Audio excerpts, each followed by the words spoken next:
Birthdays are supposed to be days of joy, moments when love gathers around a table, when candles flicker not just with fire, but with the warmth of family. For me, this birthday was meant to be just that. I had imagined the laughter, the clinking of glasses, the sound of wrapping paper tearing as gifts were opened, and the hugs that reminded me I belonged. But sometimes, the people we expect to hold us closest are the very ones who push us farthest away. That night, as the decorations shimmered in the dim light, and the cake sat proudly at the center of the table, I felt like my heart was wrapped in hope. My sister's seat at the party was empty at first, but I convinced myself she would come. She had to come. It was family, after all. Yet when the door finally opened, she didn't bring the joy I had been waiting for. Her words, sharp, loud, and merciless, sliced through the air like shattered glass. They were words that no one ever expects to hear from their own blood, especially not in front of a crowd gathered to celebrate life. You don't belong in this family anymore. The room froze. The candles flickered harder, as if even the flames themselves were startled. And in that one instant, the celebration I had built with so much care collapsed into silence, shame, and a question that haunted me long after. Did I really not belong? In the days leading up to my birthday, I poured every ounce of energy into preparing for the celebration. It wasn't just a party to me. It was a chance to bring everyone together, to remind myself that despite the cracks in our relationships, family could still feel whole. I told myself that if I created something warm and beautiful, maybe even my sister would set aside her bitterness for just one night. The decorations came first. I chose soft lights that twinkled like fireflies across the walls, draping golden ribbons over chairs and setting fresh flowers in the center of each table. The smell of roses and lilies floated in the air, mingling with the sweetness of the cake I had ordered. A 3-layer masterpiece with vanilla, chocolate, and a touch of strawberry, each layer a piece of childhood nostalgia. Food was a battlefield I refused to lose. I prepared dishes that carried memories. My mother's recipe for roasted chicken, my father's favorite garlic bread, and my sister's once-beloved pasta salad. Every flavor was meant to whisper home, to spark a moment of unity, to disarm even the sharpest tongue with taste. I made a playlist, too, songs that had scored our childhood memories, the kind that could melt away years of anger if only someone allowed the melody to touch them. Music, I believe, could fill the silences we didn't know how to bridge. When I looked around the decorated room the night before, I felt a fragile pride. Everything shimmered. Everything promised laughter. And yet, beneath that beauty, I carried a gnawing fear. Would it be enough? Could lights and flowers and food erase years of jealousy, hidden accusations, and words unsaid? I convinced myself they could. Hope, after all, was stronger than doubt. At least that's what I needed to believe. As I placed the final ribbon on the last chair, I whispered to myself, this will be the night we feel like a family again. But deep inside, something unsettled lingered, a shadow I couldn't quite name. It was a kind of silence before a storm, the kind that makes you hold your breath, without realizing you're bracing for impact. The evening of my birthday arrived with the soft glow of twilight slipping through the curtains. I lit the candles one by one, their golden flames dancing in harmony with the decorations I had so carefully placed. My heart beat fast, not with nerves exactly, but with anticipation, the kind of anticipation that carries both excitement and dread. Tonight, I told myself, would be perfect. The first guest trickled in just as the music began to play.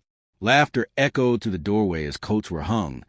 Gifts were placed on the table, and warm greetings filled the room. Cousins hugged me tightly. My parents smiled with pride, and for a fleeting moment, the air seemed light, almost magical.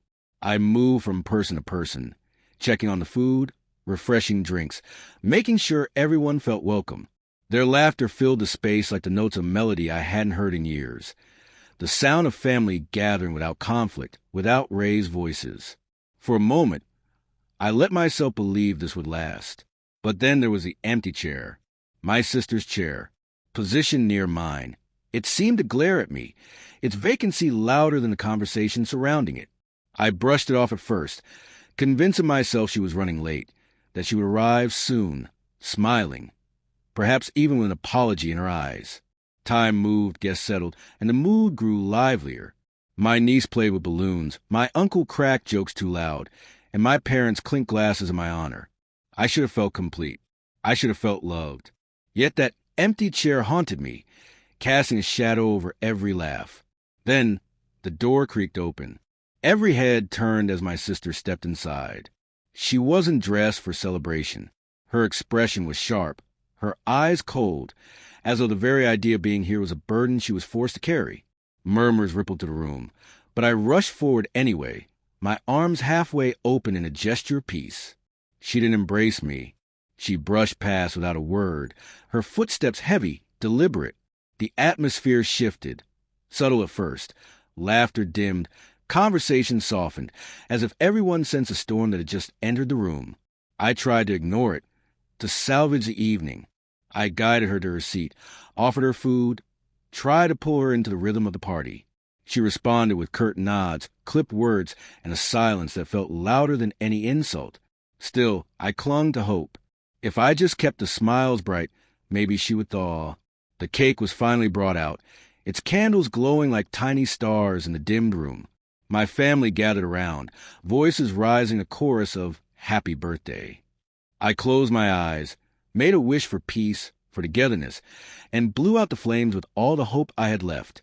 And then, as the smoke curled into the air, her voice rose above the silence. Sharp, unforgiving, impossible to ignore.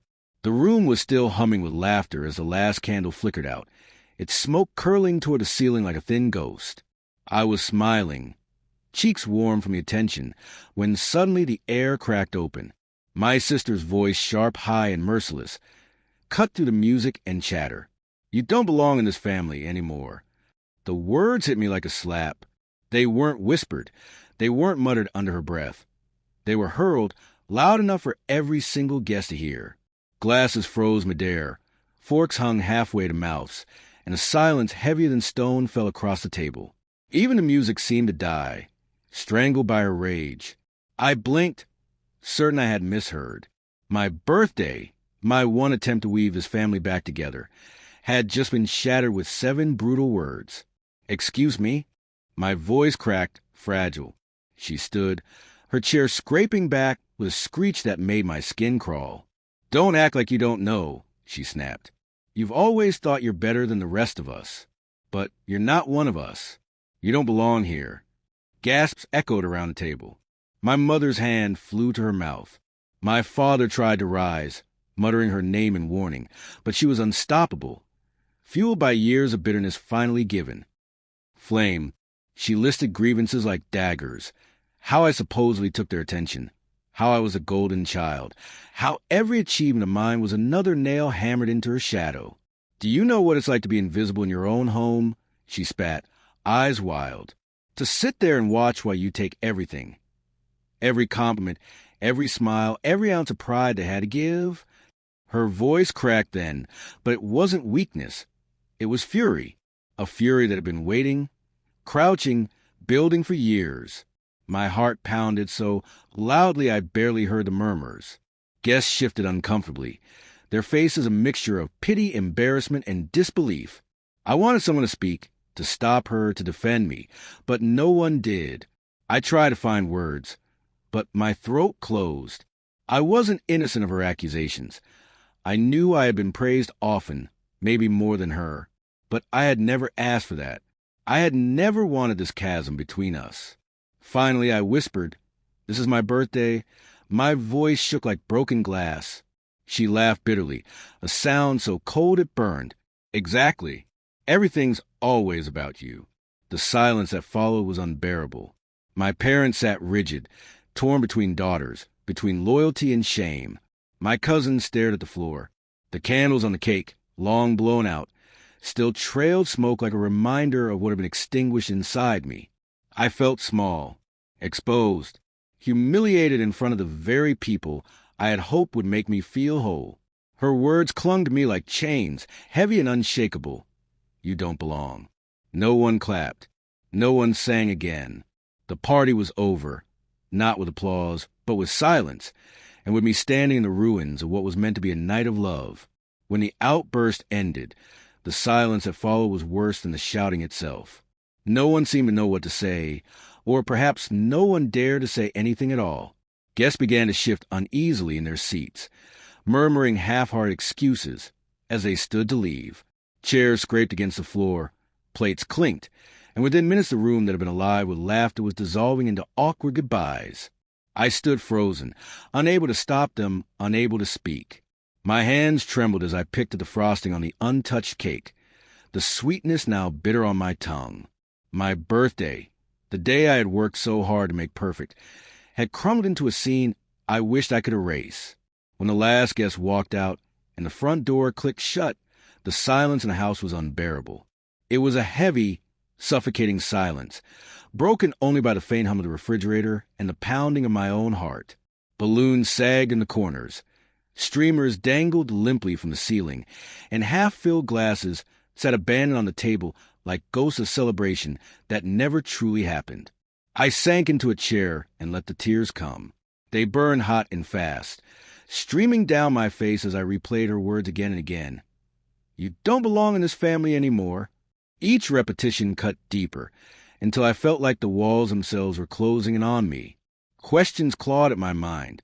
Did my family secretly agree with her? Was that why no one defended me? Was my place at the table truly so fragile that one voice could shatter completely? Later that night, I wandered to the empty house, blowing out the last of the candles and gathering the forgotten plates. Every room carried echoes of what I had hoped for: laughter, warmth, unity. But instead, all that remained was a sting of humiliation. I crawled into bed exhausted, but sleep refused to come. My pillow was damp with tears, my chest heavy with the weight of betrayal. Birthdays were supposed to remind you that you mattered, that you were loved. Instead, mine left me questioning whether I had ever belonged at all. And though the house grew quiet, my sister's words did not. They lingered like a curse, looping in my mind, planting doubts that would not let me rest. A week passed, but the wound from that night refused to close. Every time my phone buzzed, I half expected it to be an apology from my sister, but the screen stayed silent. My parents checked in with brief, awkward calls, never addressing what happened, only skimming the surface of "how are you?" as though my heart hadn't been ripped open. It was my aunt who finally broke the silence. She stopped by one afternoon, her face soft with concern, her hands carrying a small box of leftover cake she had frozen just in case you still wanted it.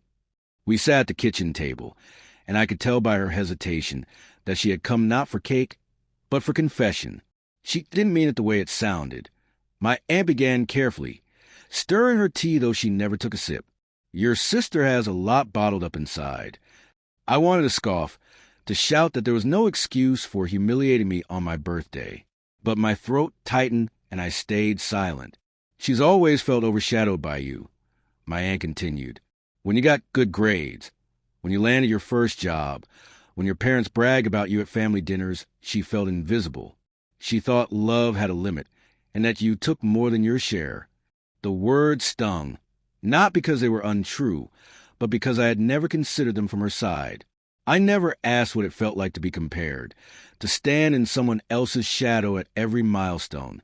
"She's hurting," my aunt whispered. Her anger wasn't about that night. It was years of jealousy, of feeling left behind, all spilling out at once. It wasn't fair to you, it wasn't right, but it came from her pain, not her hate. I stared at the box of cake between us. The frosting cracked from the freezer. My chest ached. For so long, I had carried my sister's words like proof that I was unwanted. But now I realized they weren't the truth.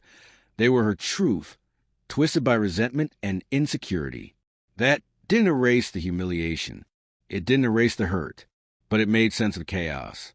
For the first time since my birthday, I felt something other than anger. It was still raw, still tangled, but beneath it was a flicker of understanding, maybe even pity. My aunt reached across the table and squeezed my hand. "Family wounds run deep," she said softly, "but they don't have to stay open forever." The revelation weighed heavily on me. Knowing my sister's outburst came from years of feeling overshadowed didn't erase the sting, but it shifted the ground beneath my anger. I could no longer see her words as pure cruelty. They were the bleeding of old wounds she had never known how to tend. Still, the question remained, what would I do with that truth? For days, I wrestled with it. Part of me longed to confront her, to demand an apology, to scream back all the pain she had poured onto me. Another part, quieter but steadier, urged me to step into her shoes, to imagine the loneliness of living in comparison, the ache of always being second best. When I finally picked up the phone, my hand shook. The call went straight to voicemail. My voice trembled as I said, "We need to talk, not to fight, just to understand each other."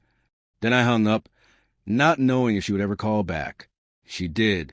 A few days later, we met at a quiet cafe, far from the ears of family. For a moment, neither of us spoke. Then her eyes filled with tears, and without the armor of anger, she looked smaller, more vulnerable than I had ever seen her. "I shouldn't have said what I did," she whispered. "I was angry. I've been angry for years. But that night, I just couldn't hold it in anymore." Her apology wasn't perfect, but it was real. I nodded, my own eyes stinging. "You hurt me," I said softly, "more than I can explain. But I don't want us to stay here, broken, divided.